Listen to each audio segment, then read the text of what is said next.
Testing. 1, 2, 3. Testing.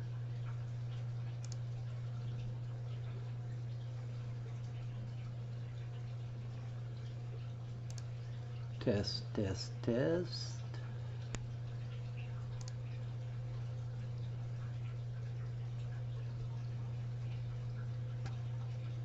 Hey, Daryl Dimer.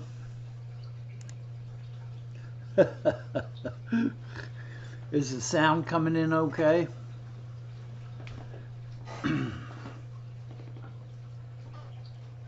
Hey, Corona Ken, welcome to the stream, man. Is the sound coming in all right, Ken? Hey, Justin Shepard, welcome to the stream.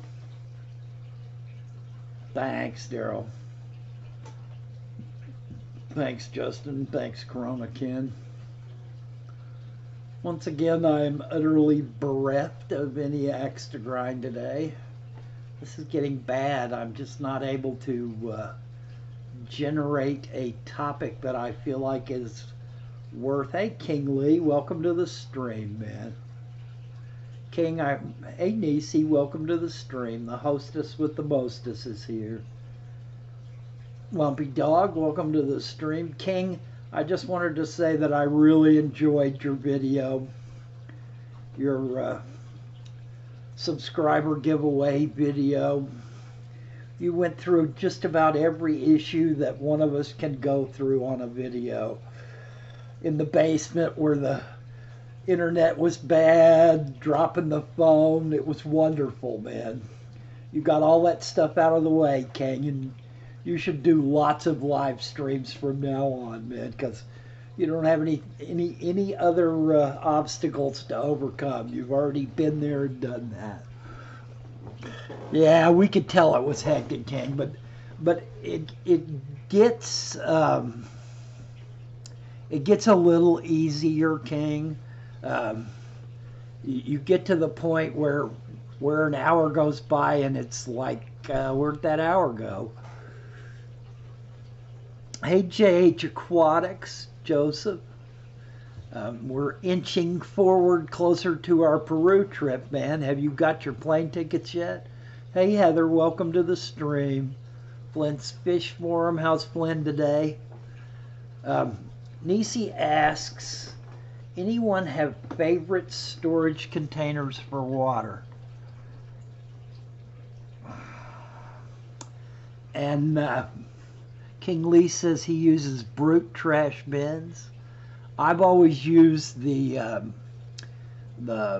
what are they, 40-gallon trash cans. I mean, I always use 5-gallon buckets, and I actually have a 50-gallon plastic bin that I keep in case I have some sort of emergency and have to set up an emergency tank. You know, one of those plastic bins. And you can get away with almost everything, you know, as long as it's fairly clean and it doesn't have a lot of rust or some kind of, you know, other oxidation on it, then you're pretty good. Hey, Fishloff, welcome to the stream.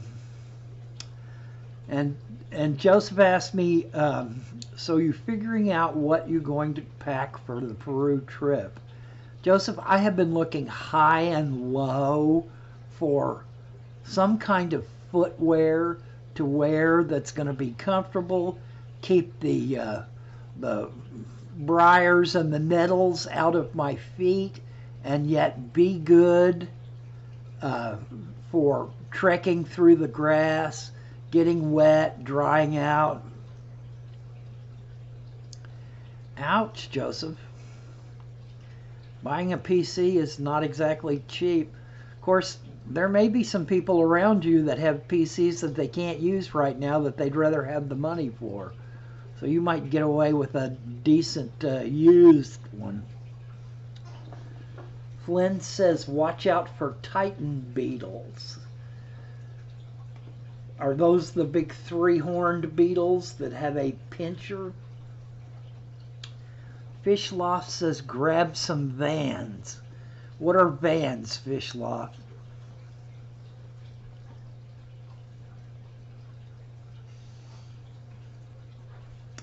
And Joseph, you better get those tickets, man. Your flights will be all booked up and you'll be going crazy trying to get on a flight somewhere.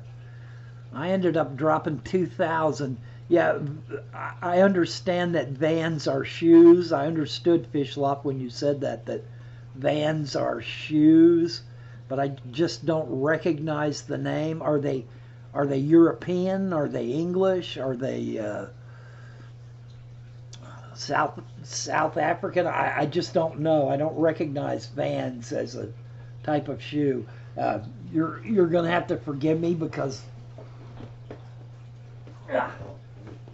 this is what I wear now, 24/7. Flynn says they're 16-centimeter beetles. I've been wearing Crocs now for about 4 or 5 years, and I wear them winter, summer, snow, ice, rain, whatever. So I'd love to bring my Crocs, except I'd step in the mud and they'd pull off of me and they'd be lost. All right, I guess I'll have to look up some Vans. But we're not going to be doing a lot of hiking, but we will be doing some hiking. So it's imperative that they will dry out quickly, that they not get all mildewy and moldy, and that they stand up to being in the water and out of the water, because I'm liable to jump out of the boat with a net in my hand at any point. In the middle of the river or on the edge or wherever I see something I want to grab with a net, I'm just going to have to try to remember to make sure not to have my camera wrapped around my neck.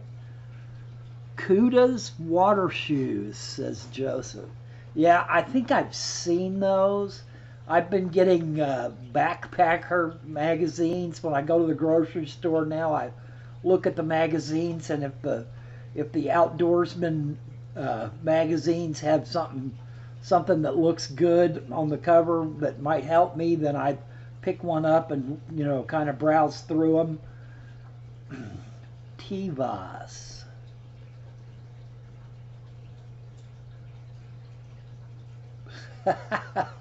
Nisi, have fun opening your boxes. It'll be like Christmas presents because you won't know what it is when you're opening them up. You guys, you and Doug have a good day.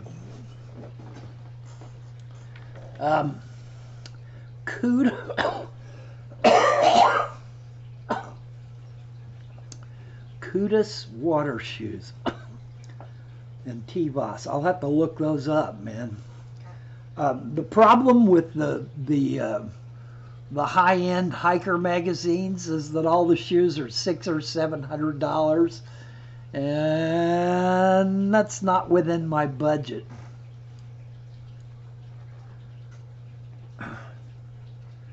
Yeah, JH, I'm sure we will get lots of good footage of undisturbed. I mean, when we camp, one of the things we're supposed to do is a 3-day, where it's 3 days, or it's a day and a half out to the collection site and a day and a half back, and whatever time we spend collecting at the site. So we'll be camping, and when you're camping, you're gonna get up in the morning, and there'll be fish out when the sun's coming up, and we won't be in the water at that point. So one of the things that I have been thinking about really hard ever since I got it in my head that I was going to go on this trip is some kind of net trap to bring, so that we can stick it in the water, bait it, put like a piece of banana, like a half-peeled banana, put a string through it and around it several times and tie it to the bottom of the net, and like a chicken leg or a piece of fish or something and tie it to the bottom of the net and drop it in, the kind with holes in it so the fish can get in, but they can't get out so easy because they can't figure out where to swim to get out. And sink one of those and see if we can get some plecos off the bottom that wouldn't normally be anywhere where we could catch them easily. I don't know, because King, come on, man, it's only money. Says the guy that can barely afford to go. But you know, I just decided, yeah, seine nets are all right, but the honest truth is, Joseph, where we're going to be collecting, if you've watched a lot of Heiko Blair videos, the same places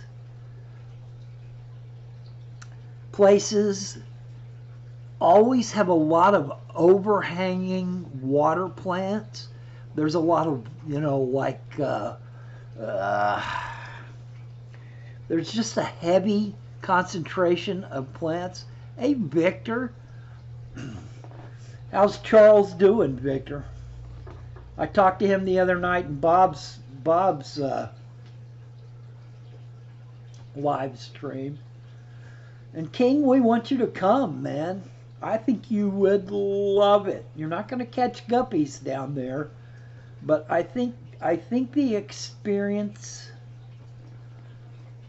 I think the experience is far beyond the value of the trip.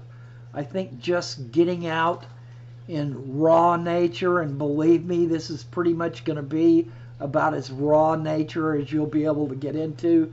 This is probably one of the last unspoiled areas of the world, you know, besides places that are almost unreachable. I mean, Hans Evers goes on these same trips that we're going to be going on, and I did notice that Michael Barber, when he was flying down, I was talking to him we were texting each other back and forth. Michael's one of the guys that runs Go Wild Peru tours, and he texted me a shot from the plane he was in, I guess coming into Puerto Maldonado, and he showed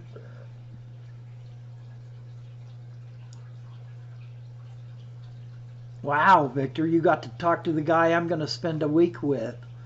Awesome. Did he give a good presentation?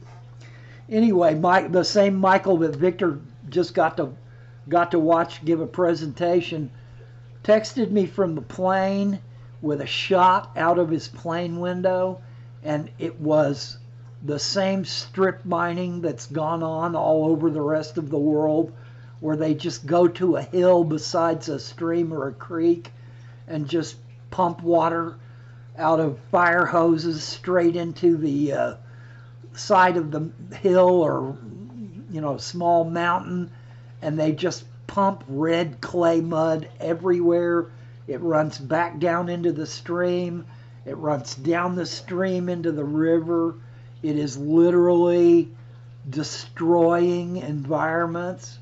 And it's just surface mineral mining is what they're doing. Corona Ken asks, are we packing mosquito repellents?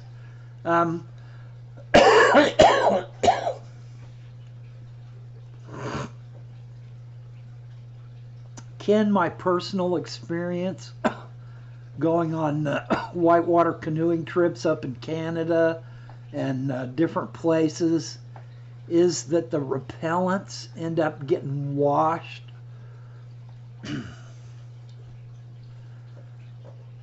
Getting washed off. The only thing that I was found in Canada that protected us was this paste that the Canadians had, and it was basically pine tar, and you smeared it on and it kind of thinned out, and nothing would wash it off. You had trouble getting it off when you were trying to get it off.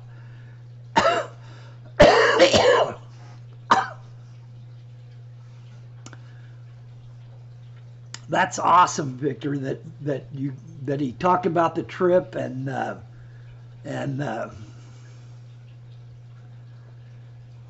guess Joseph is bringing sunscreen Avon.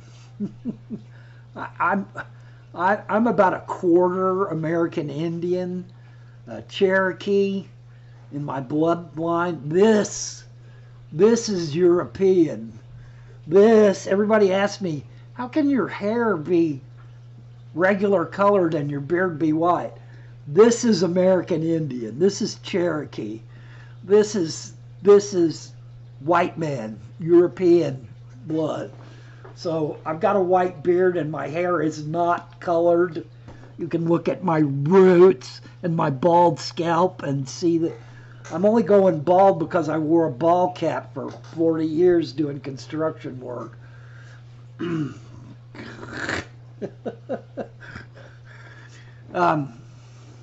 Victor, I'm really fascinated now that you got to talk to Michael Barber, or you got to listen to him talk. Did he give slides of the kinds of fish that they catch?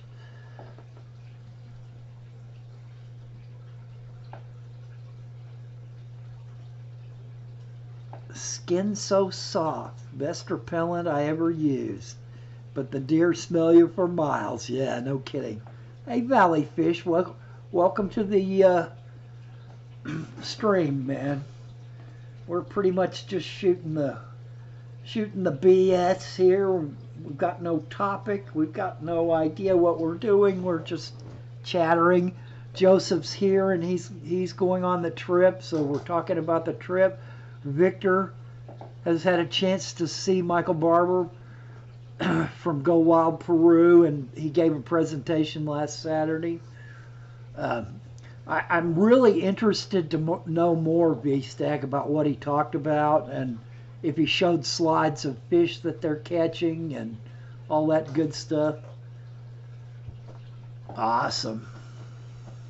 Awesome, awesome, awesome. I've been keeping fish the better part of my whole life, and I've always wanted to do something like this. So, excited doesn't even begin to describe the way I feel inside about going on this trip.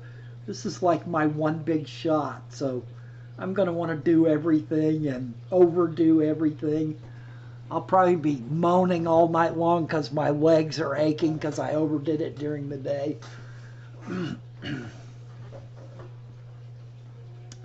Yeah, I'm pumped. And Joseph, I'm waiting with bated breath for you to get your tickets, so we'll know you're on the way too.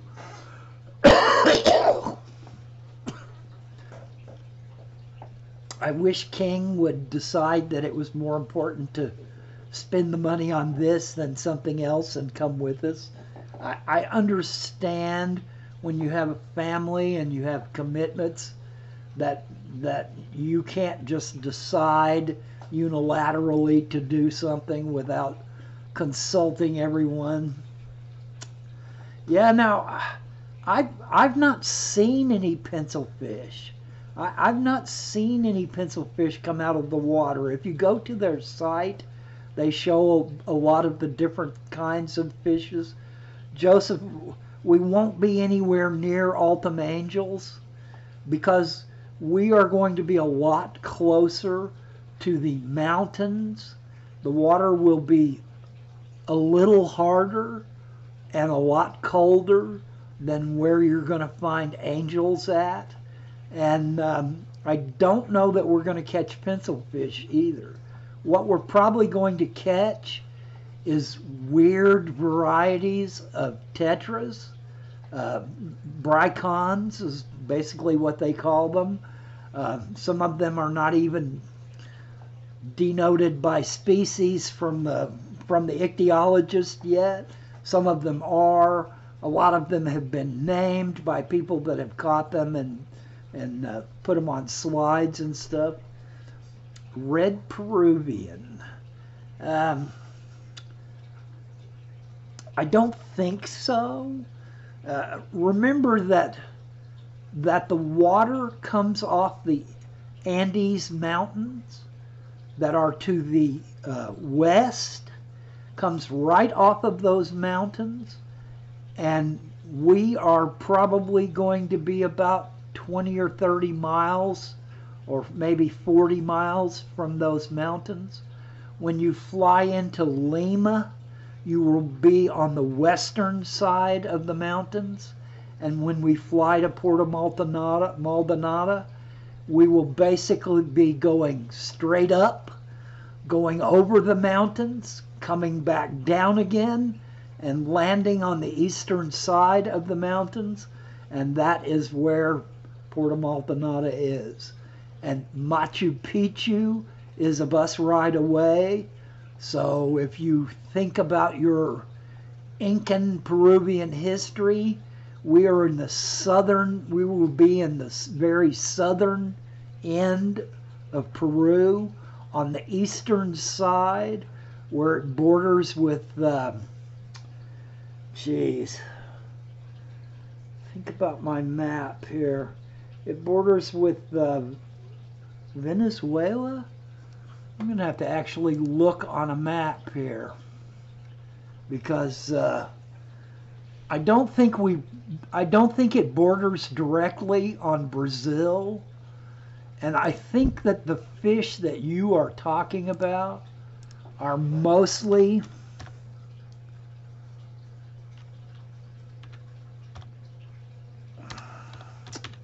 in the northern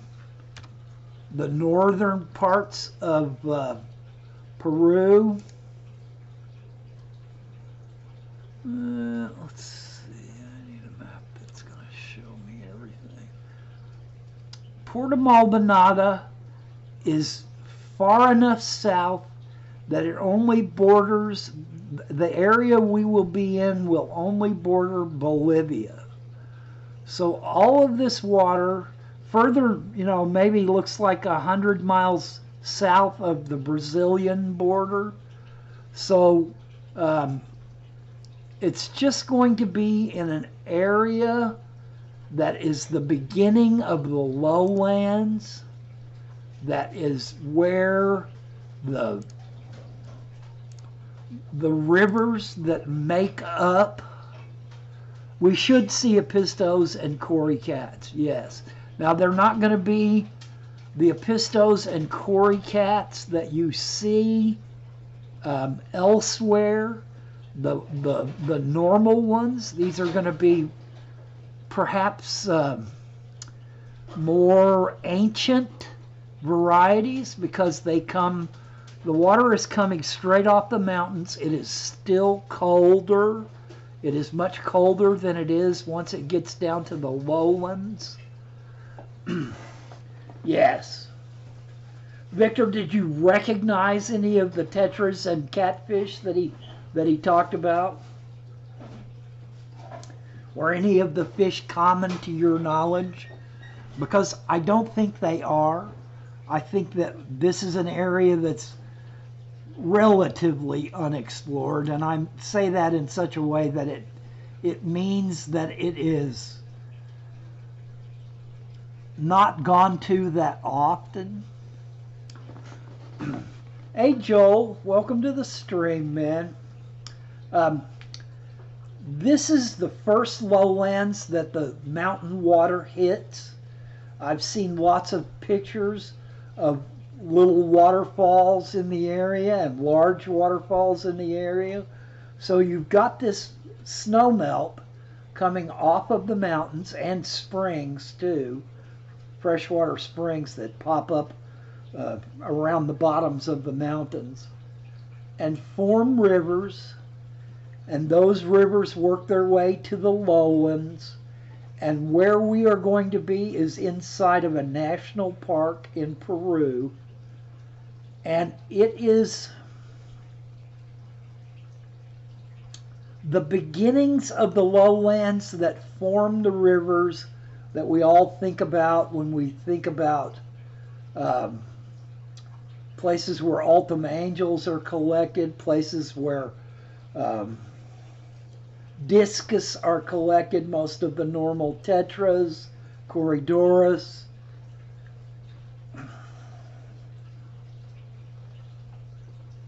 Yeah, Victor says no. Most sounded alien to me, above the cloud layer. Hey, down the wormhole, welcome to the stream. Um, but the best areas are above the cloud layer and harder to get to, and that's true. That is where the hiking will come in. That is where climbing stuff. Hey, McMurray Farms, welcome to the stream, man. I guess we should quit boring people talking about our trip to Peru. I had some bad news in my 110-gallon tank this week. I went into the room. I guess it was like just about dark, and I noticed one of my Teleocycla monogrammas was wrapped around the wave maker. And I got to looking, and I noticed I had a dead pencil fish too. The Teleocycla that died was the second largest male, and that male had pretty much been staying hidden because the largest male would chase it every time it got out into the open water. It would have to wait until the largest male was on the far end of the tank to come out and scurry around. Otherwise, it just stayed hidden in the rock work. And so I started really looking closely. I could tell nothing from the body as to what killed it, partly because it was jammed onto that power head, that wave maker, and it had roughed up the exterior of it. And I could see nothing on the dead pencil fish.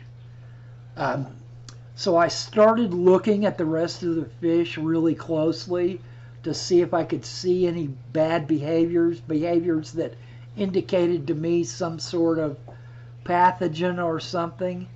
And while I saw nothing on the tetras, I finally found the largest male, and he was flicking himself against the rocks, which is usually a sign of flukes or some kind of external parasite which makes their skin itch. So I immediately started with Instacure. What is it? Cordon Instacure.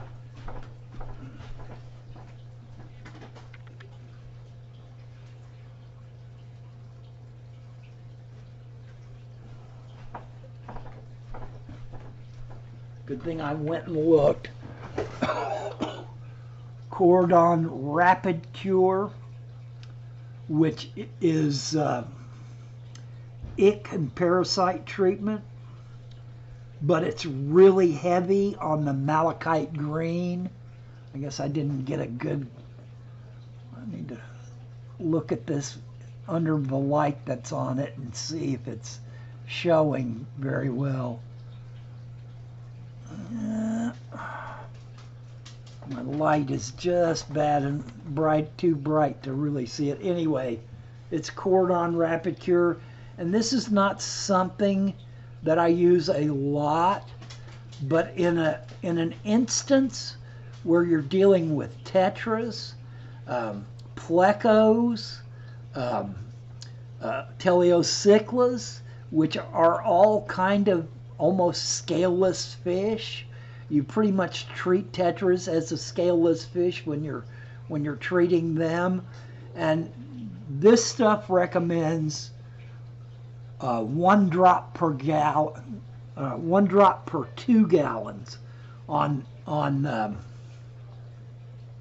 tetra type fish, or scaleless fish. And so I ran 3 treatments of this. Now that 110-gallon tank of mine, the water flows so quickly through it, and there are so many different filtration types going on, that malachite green only hangs in the water for about 4 or 5 hours and it's gone. So I treated it 3 times. I have since seen the male out and acting normally, chasing food, but you never know. And the last 2 new groups of fish that I added to this tank, to that 110-gallon, were both fish that came from a big box store. I rescued a bunch of the exact same kind of pencil fish. I found 7 of them, and I found 6 reed tetras. And I quarantined them, but you know, even when you quarantine, sometimes something may slip through.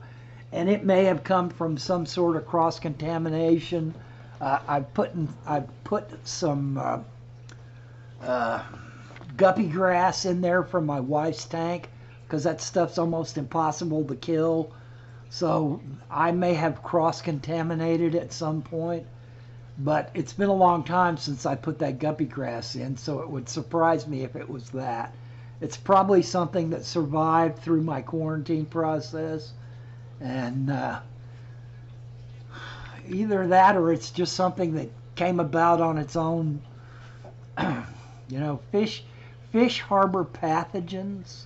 You know, when we get sick sometimes, it's not because we took in some new pathogen.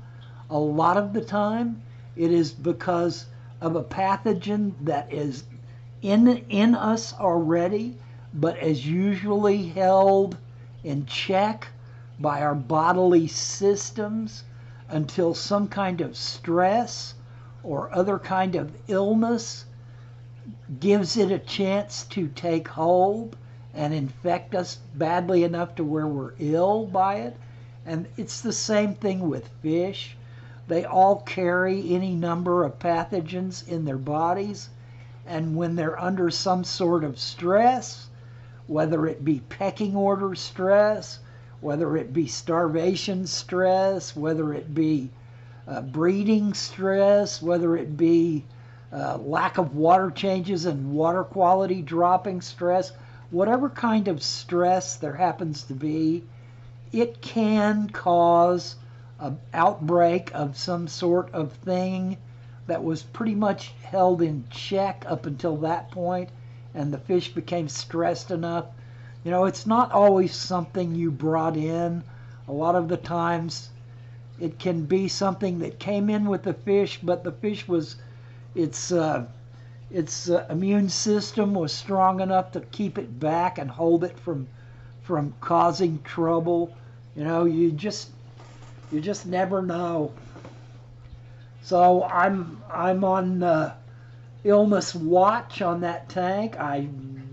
The idea of losing my 6 L260 plecos is horrendous to me, but it's entirely possible that the largest male finally managed to get strong enough to kill that male.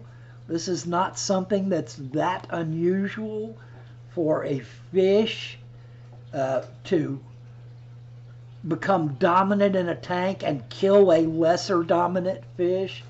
We go through this all the time, and sometimes it's not even our fault. It's just the nature of the fish, and that could have caused some issue with the other pencil fish, and it may have died. And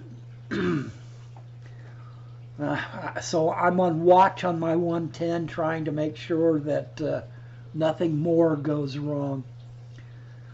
Welcome, Jordan Leroy. Welcome to the stream. L260 is the Queen Arabesque. Back in the 70s, when all the L cats started hitting the trade, and maybe I should be saying late 70s, early 80s, when they really started hitting. I bought a zebra catfish back, the L zebra catfish, L46. I bought an L46 when it first came out, and I think I kept it alive for 4 months, and then it died. We just didn't really understand L cats back then. Nobody really had any information on their diet. No one knew that they were carnivores, a lot of them. And I got out of fish keeping. My wife finally looked at me one day and said, "Honey, this house is full of fish tanks." I had 750 gallons worth of fish tanks in the house. There was a fish tank in every room, and usually 100 gallons or more in every room.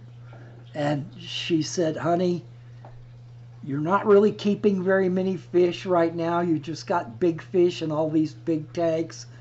And I really would like to have my house back again and not have it full of fish tanks."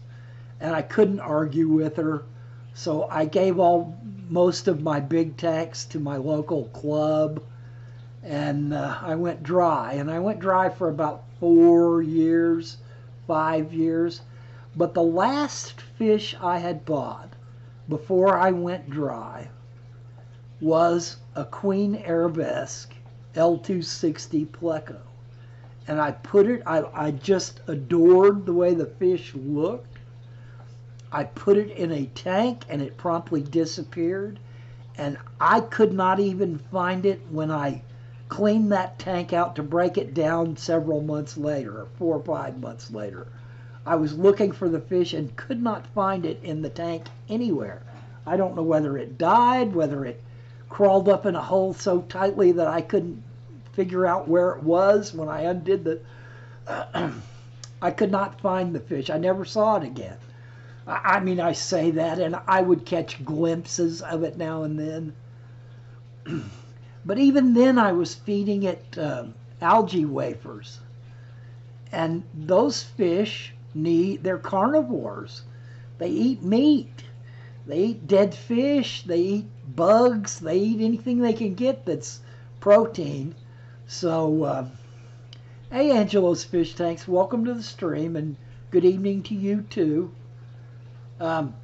So I studied on the L260s while I was dry. I kept reading, and understood finally, some more and more information was coming out. This was like 9 years ago that I had bought that fish. And even 9 years ago, there wasn't that much good information out there about L-cats. Nobody had really put out very many books, and of course I couldn't afford the $250 books that had come out. So, and I didn't have access to any. So I studied on them on the internet, which was one of the things that brought me to YouTube, and I began learning, and I wanted those fish, and I had kept my 110-gallon Oceanic because I love the footprint of that tank. It's not a good footprint for big fish.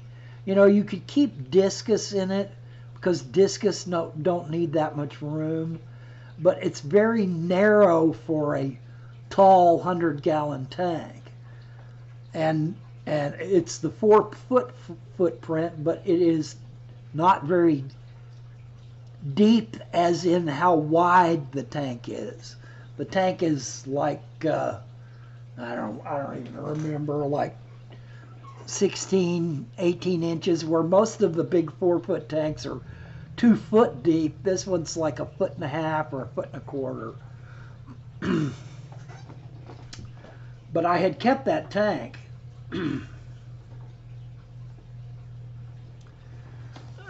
Jordan Leroy is talking about a book that he recently got.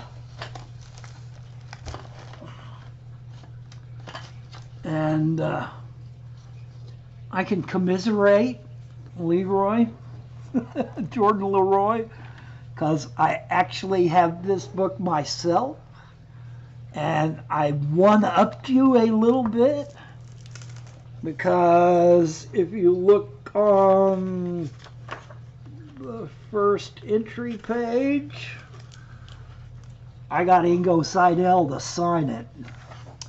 His message to me, and this was in 2016, to Dwain: have fun with this small book. Enjoy your plecos. So yes, I highly recommend this book for anybody that is looking to get into elk catfish or has elk catfish. It is a fantastic small reference, and great call, Jordan. I agree. It's a fantastic book. And I got to watch the author talk about it and talk about elk catfish at the Ohio Cichlid Conference, the Ohio Cichlid Extravaganza, and it was fantastic. The guy really knows plecos, really knows elk cats. He's kept almost all of them himself. He has been a strong contributor to most of the giant, ultra expensive elk catfish books that are out there. An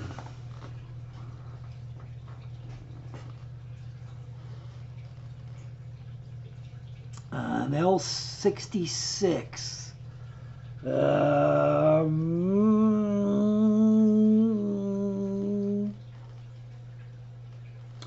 I gotta admit, I can't come up with L66 in my head right now.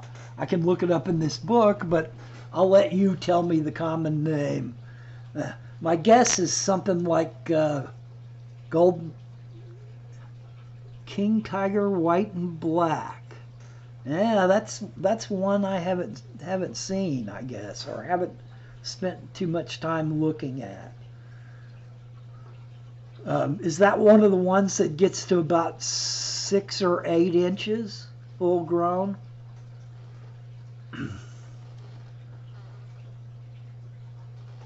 A lot of those 66s and 50s and 70s are wood eaters too. They spend a lot of time eating the cellulose on wood. So I'm guessing, yeah, 5 to 6 inches. Yeah. One of the reasons I got the L260s is because they go to about 3.5 inches full grown. So you're going to have a 3.5, 4-inch fish, even if you just really max it out. And they're so beautiful. The markings on that fish are just stunning to me. And they all look alike, but they all look completely different if you really look at them. I'm beginning to recognize my 6 from the patterns of their markings now. I have been keeping the tank right at 80 degrees, 79, 80, and everyone has told me that I need to keep the tank at about 83 or 84 to really get them to start breeding strongly and producing long odontals. Hey Fishman, welcome to the stream. But my experience is if you rush a fish into breeding, push them into breeding age early, that you are doing them a disservice. And at this point, I still don't know. Yeah, the L333 I kind of recognize. I still don't know exactly what I've got. I bought 2 wild-caught fish from Discus Origins. and they were both like 3 inches already. Thanks for stopping by, Angelo. Have a good weekend, man.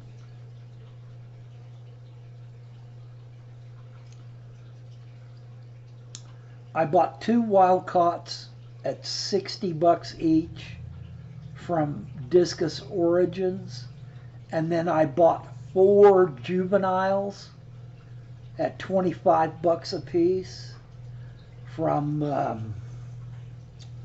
oh gosh, I can't believe I can't remember the guy's name now. He's on YouTube. He's just got like 30-second videos.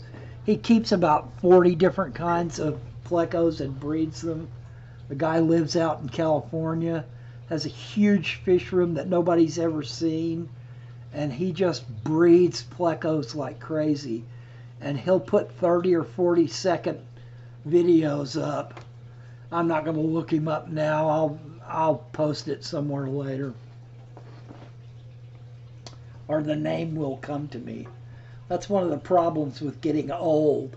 You know things, but you can't, the name or the word won't come up in your head. You know exactly what it should be, but it's not there anymore. Early stages of dementia and Alzheimer's, I guess. Knock on wood that it's not. I think it's just called getting old, which sucks bad enough on its own. So that was my bad news about we've got lots of new Endler babies. The tiger rainbows are still producing babies like crazy. The lime green Endlers that we got from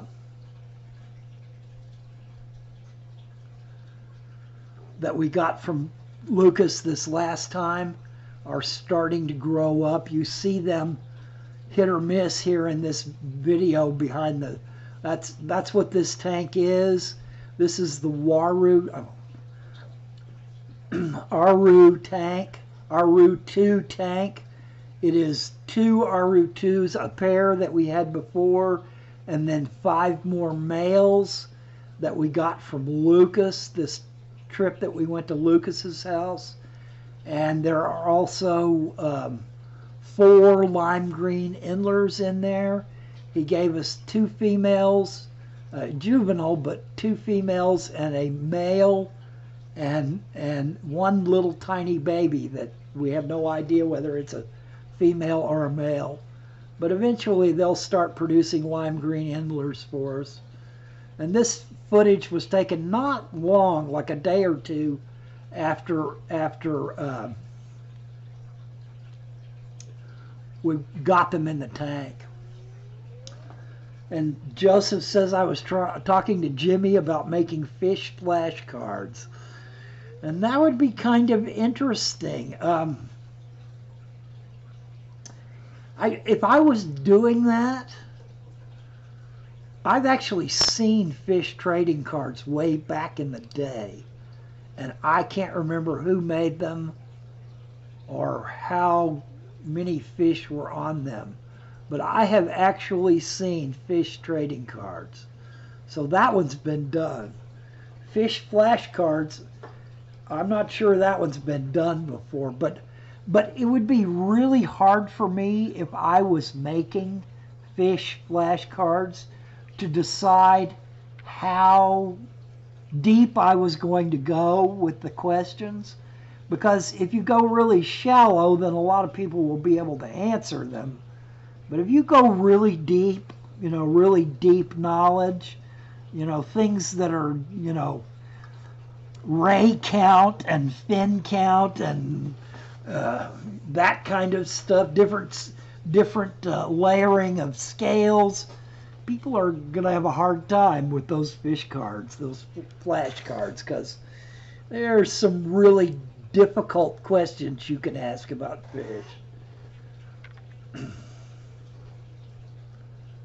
Yeah, that's what those fish trading cards I saw were, and I don't think it was any of the normal card companies that made them.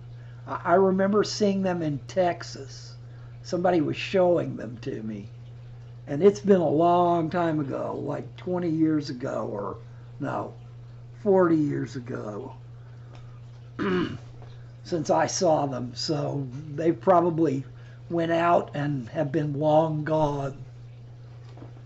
All right, guys, we're winding around to the end of the hour here. If you guys have some last minute questions or topics that you want to talk about, once again, I hope I've given you guys a little bit of information. I didn't do my fish tip for the day, but we've talked about a lot of different sorts of things. So, Joseph, I would definitely recommend that you go to the Go Wild Peru site, and I saw that Corona Ken had linked it up there. There is a section of pictures, and the pictures are broken down into different kinds of fish, plants, all kinds of things. I think there's even one for bugs, local wildlife, that sort of thing. But go through the fish pictures and look.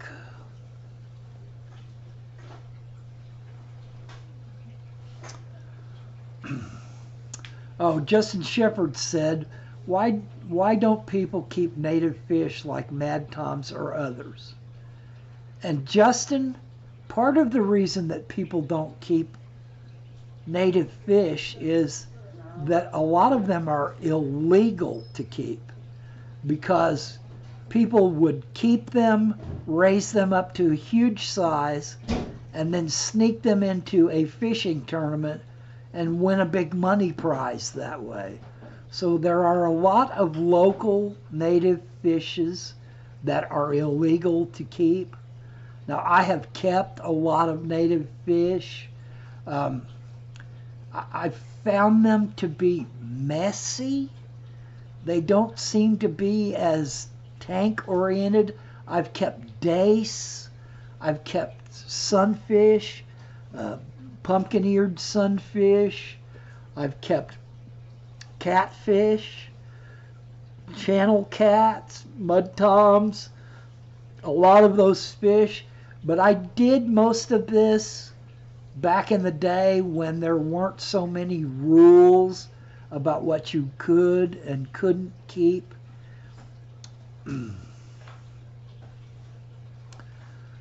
Well, Victor, yeah, they want the trophy, but what they really want is that $35,000 check that comes along with the huge fishing tourney.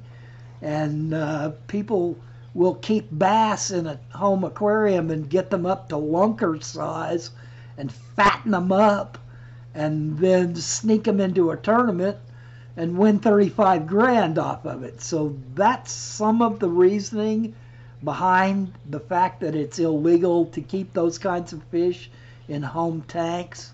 And there are lots of sunfish tournaments. There are a lot of different kind of fish tournaments out there. So those things are all illegal to keep because they don't want you to be able to. Now, there are certificates. There are certificates that certain people can get to keep them, but usually you have to have the sponsorship of a lab that has scientists at it that can verify that you are a fish keeper and not a tournament thief. And some aquariums, larger aquariums, the administrators there can also vouch for you to get a certificate like that. Universities, that kind of thing. Those kinds of people can vouch for you once they know you well enough and understand your skill level. Then they can vouch for you to get a certificate. And I don't know exactly who hands out the certificate other than it's the government in some way that you can actually have. You have to have those kinds of certificates to keep tilapia, because most tilapia are illegal to keep in fish tanks in the United States.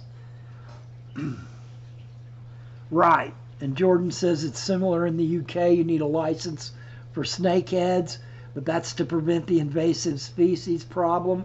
And that's exactly why it's that way here in the United States for a lot of fish.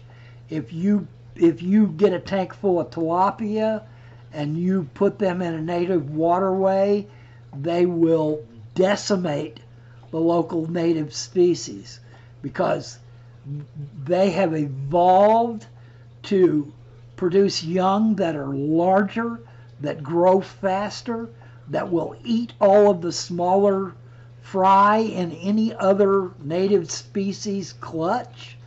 They will wipe out all the fry. They will then wipe out any vegetation in the area. And then they will wipe out any native species that's small enough for them to eat. They will literally chew up and digest an entire ecosystem if they once get started in it. And it's happened lots of places in the United States. It's happened in the UK. You know, these invasive species are designed by nature. They have evolved to dominate a ecosystem, and you let them go in the wild because they've gotten too big for your tanks, and you think, I don't want to flush them down the toilet. You let them go in a local lake or river, and they will dominate the ecosystem because they've evolved to be that way.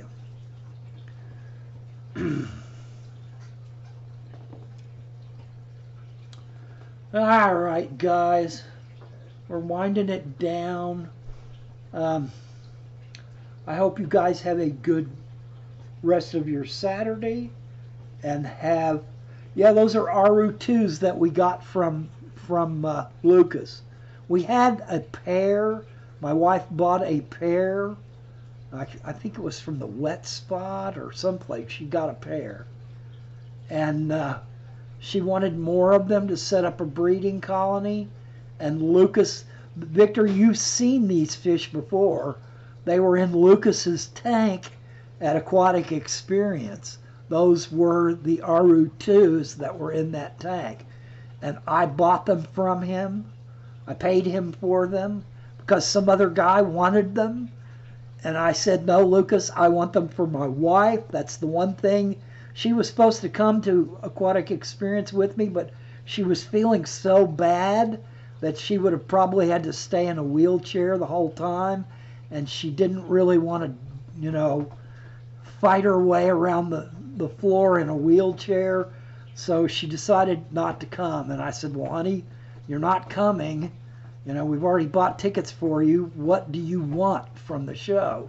And she said, I want you to find me some more RU2s. And so when I saw that Lucas had them in his tank, I said, Lucas, I want those RU2s for my wife. And he said, well, there's some other guy that's already put in a bid on a few of them.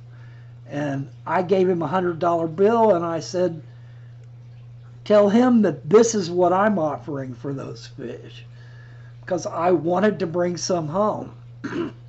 And Lucas smiled at me and took me over to the guy that wanted to bid on them and showed the guy what I had said and given Lucas. And the guy said, no, man, take them to your wife. Go ahead, you can have them. I don't need them that badly. So that's where these fish were from. Dustin was going to get them. Dustin may have gotten the lime green endlers, but it wasn't Dustin that was conflicting bids with me for them. The guy was at one of the booths in the very center of the floor. Can't remember his name. Dark-headed guy, kind of longish hair, kind of heavy. I might notice him on some of my AE footage, but I didn't catch his name, or if I did, I didn't. Rick or something. I just can't remember. And I told Lucas that I wanted him. So I had to leave a day early. Well, no, I didn't leave a day early. I left a half a day early because I wanted to get home. And Lucas said, well, I'm going to take these fish back home. I'm going to take these fish back home, and I'm going to quarantine them, and then I'll ship them to you, because it's really too cold for you to travel with them right now, and it's really too cold for me to mail them to you right now. So when we went to Lucas's, we got our RU2s. And Lucas threw a bunch of other stuff in as well. Joseph, I'd love to make the news at some point. I know you've got video of a interview with me at AE, but I'm guessing you had trouble with that video because of the audio on it. Flynn walked up and said your cord's unplugged. I remember that happening, and we restarted part of the video. All right, guys, we're at an hour. Thank you so much for coming and spending some of your time with me. I hope you guys have a good weekend. I hope you guys have a good week, and good luck with your fish.